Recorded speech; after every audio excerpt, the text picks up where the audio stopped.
আসসালামু আলাইকুম প্রিয় দর্শক, সবাইকে স্বাগত জানিয়ে দিব এই ভিডিওর মাধ্যমে গত 24 ঘন্টা অভিবাসীদের অনেকগুলো তথ্য যা জানার অপেক্ষায় রয়েছেন। আপনি নিজে জানুন, একজন প্রবাসীকে এই তথ্যগুলো জানার ভিডিওটি শেয়ার করে চ্যানেলটি সাবস্ক্রাইব করে ফেসবুক পেজটি লাইক ফলো করে যুক্ত থাকলে প্রতিদিনের আপডেট তথ্য আপনি প্রতিদিন দেখতে পান।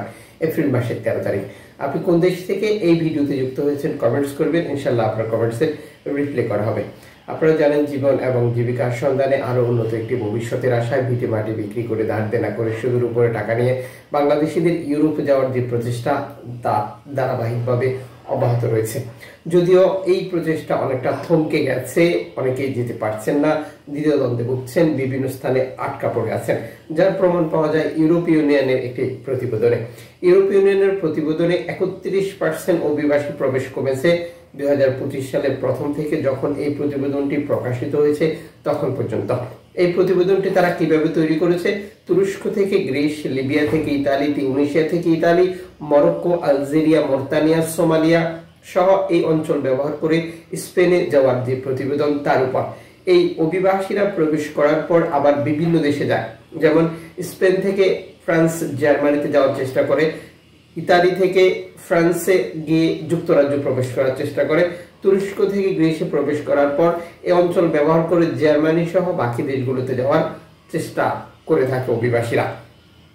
এই প্রক্রিয়াতে সবচেয়ে বড় আঘাত এনেছে ইতালি, লিবিয়া এবং তিউনিসিয়াতে অর্থনৈতিক যে সহযোগিতা বৃদ্ধি করেছে বা আর্থিকভাবে যে প্রণোদনা দিচ্ছে তার সুফল পাচ্ছে ইতালি।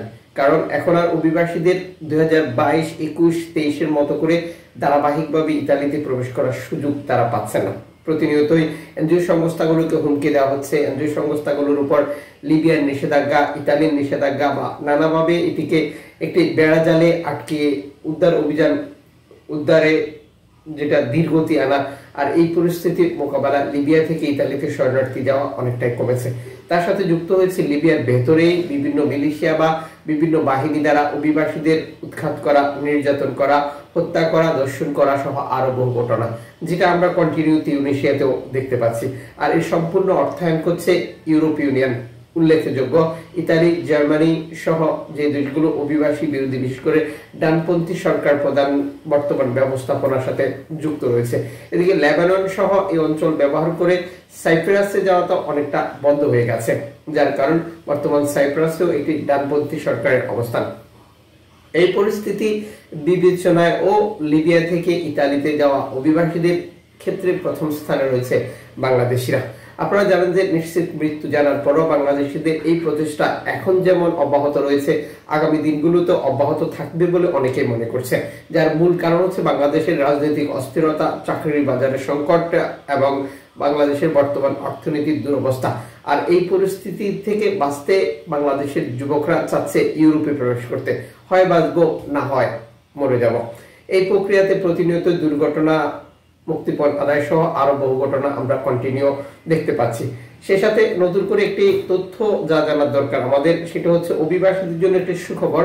আলবেনিয়ার সাথে ইতালি যে চুক্তিটি করেছে সেই চুক্তিতে ভেটো দিয়েছে ইউরোপীয় একজন বিচারক। তিনি বলেছেন যে ইতালি আলবেনিয়ার সাথে যে চুক্তিটি করেছে এটি সঠিক পন্থায় ছিল না। আর এতে করে নতুন করে আবারও ধাক্কা খেলো ইতালি সরকারের প্রতিদিনের যে প্রচেষ্টা আলবেনিয়াতে অভিবাসী পাঠানোর ক্ষেত্রে। এই ব্যাপারে আরো তথ্য ইনফরমেশন আসলে আমরা জানিয়ে দেব। যুক্ত থাকুন প্রতিদিনের তথ্য প্রতিদিন দেখার জন্য।